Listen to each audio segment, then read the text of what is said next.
आपके बच्चे को ऑटिज्म है, ये एक life long neuro developmental disability है।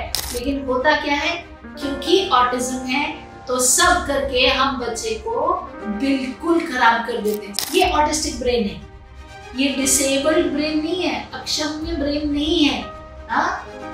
तो फिर आप कहेंगे डिसेबल्ड नहीं है तो इसे क्यों नहीं समझ आ रही? क्योंकि ऑटिस्टिक ब्रेन की वायरिंग अलग होती है।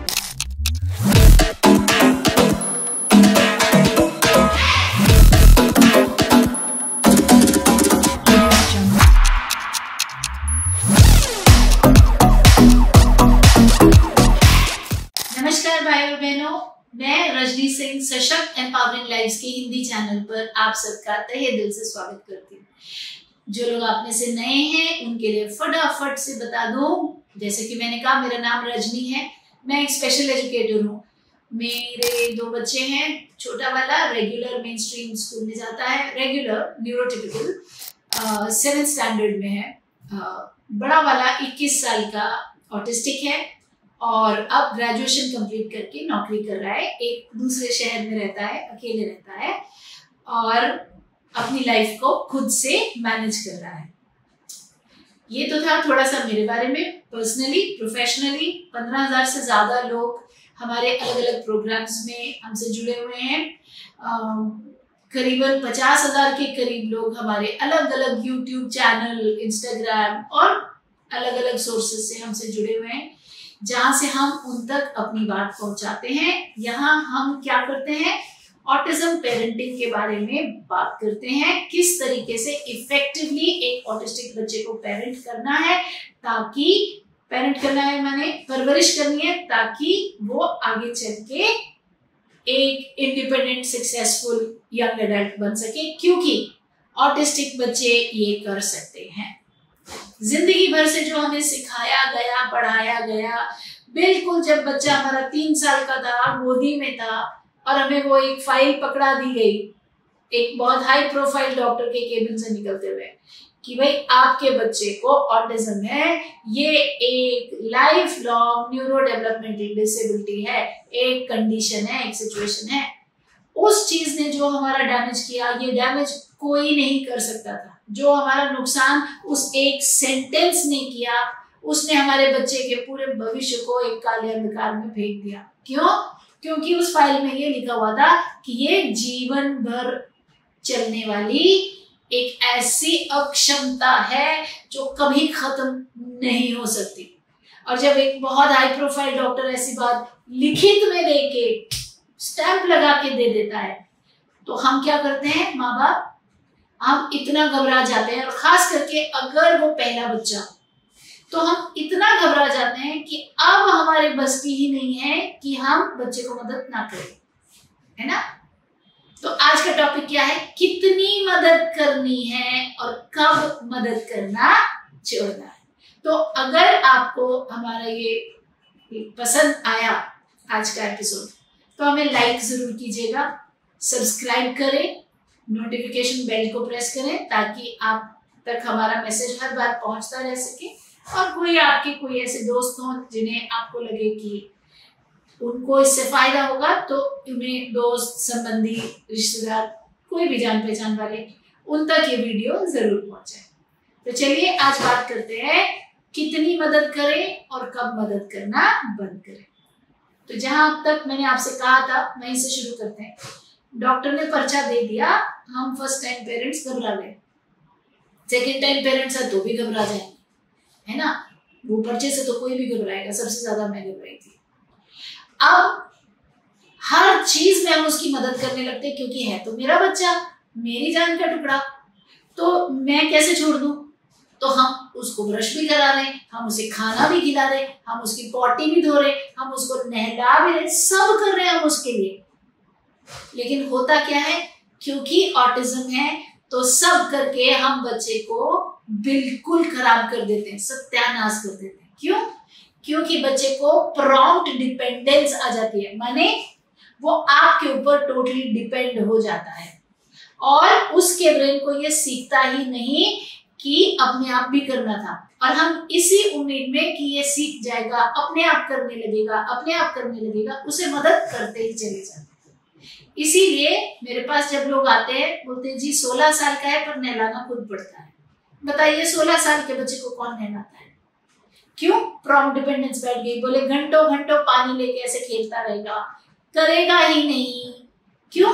क्योंकि हमेशा उसने क्या देखा अपने ब्रेन में, क्या समझा उसने अपनी समझ में कि मम्मी आती है, बाल्टी में पानी भरती है, मग लेती है, फिर मेरे ऊपर डालती है, फिर मेरे को साबुन लगाती है। अब जब तक मम्मी ने ये सब नहीं किया तो मैं खुद से कैसे कर लूं?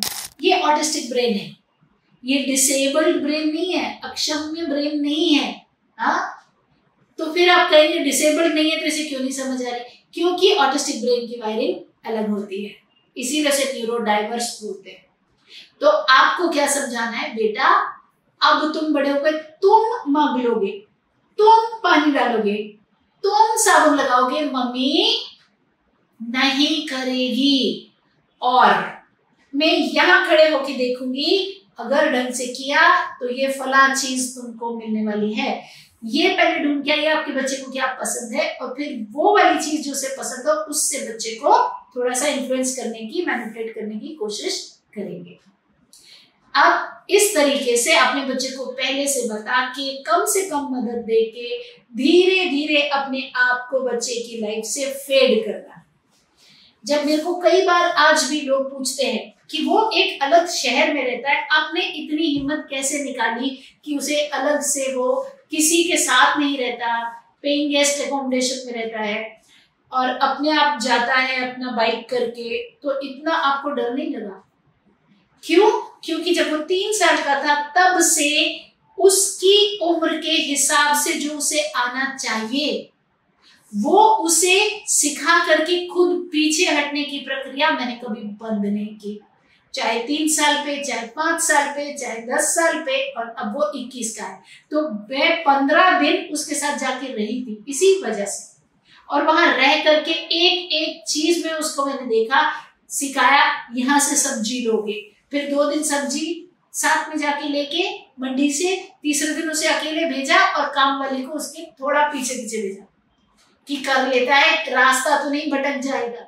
हालांकि वो 21 साल का है, पर फिर भी ये मैंने प्रक्रिया, और जरूरत भी नहीं पड़ी। उसे रास्ते में दिखी काम वाली, उसी की काम वाली, तो बोलता आप कहाँ जा रहे हैं? बोलिए मेरे को काम है बाजार में, मैं अपना जा रही, तू अपना काम कर। तो वो अपना जाके लेके आया। पर माँ हूं तो डर तो है, लेकिन ऐसे तो नहीं कर सकते कि हाथ पकड़ के ही लेके जाओ, हाथ पकड़ के ही लेके आओ। तो हमें वक्त रहते वक्त संभालना है। अगर बच्चा 8 साल का है तो उतनी ही मदद देनी है जितनी एक रेगुलर 8 साल वाले बच्चे को उसकी माँ देगी। मैं ये नहीं कह रही हूं कि आपका 2.5 साल का बच्चा और आप बोले खुद ब्रश कर, कोई भी 2.5 साल का बच्चा खुद ब्रश नहीं करेगा। मगर आपका 6 साल का बच्चा है और खुद ब्रश नहीं कर रहा है और आप करवा रहे हैं, तो वो चीज सही नहीं है। क्योंकि वो 6 से कब 16 का हो जाएगा और कब 26 का आपको समझ ही नहीं आएगी, और आप फिर भी ब्रश लेके उसके मुंह में कर रहे होंगे। इसलिए नहीं कि उसकी बुद्धि नहीं है और वो ग्रो नहीं कर सकता, इसलिए क्योंकि बच्चे को प्रॉम्प्ट डिपेंडेंस हो जाती है। मतलब बच्चे की समझ के हिसाब से ऐसे हो जाता है, अगर मेरी माँ ने कराया तो ही करना है, नहीं कराया तो ऐसे बैठना है।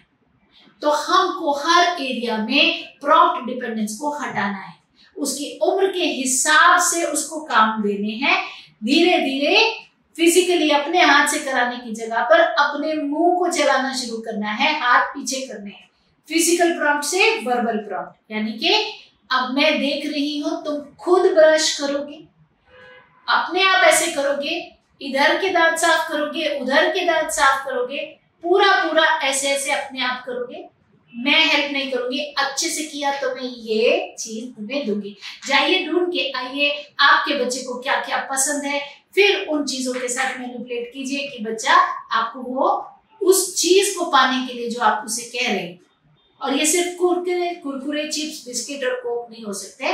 आपको थोड़ी सी मेहनत लगानी पड़ेगी। दुकानों में जाइए, किस्म किस्म के टॉयज देखिए, अलग अलग चीजें देखिए, फिर देखिए उसे क्या पसंद है और उसके साथ में मैनिपुलेट कीजिए कि तुम्हें ये मिलेगा जब तुम ये अपने आप करोगे। तो मैं तो कितनी सपोर्ट कितनी देंगे, जितनी उसकी उम्र का एक रेगुलर बच्चे को उसकी माँ सपोर्ट देती है। अगर आप बोलेंगे लेकिन ये मैं कैसे कर सकता हूँ, 8 साल का है और नहीं आता अभी उसको बम धोना, तो मैं बोलूं कि 8 साल का तो खुद ही बम धोता है, अपनी पॉटी खुद साफ करता है, तो मैं उसको बोलूं कि छोड़ ही दूं आज, तो भी नहीं होगा ना।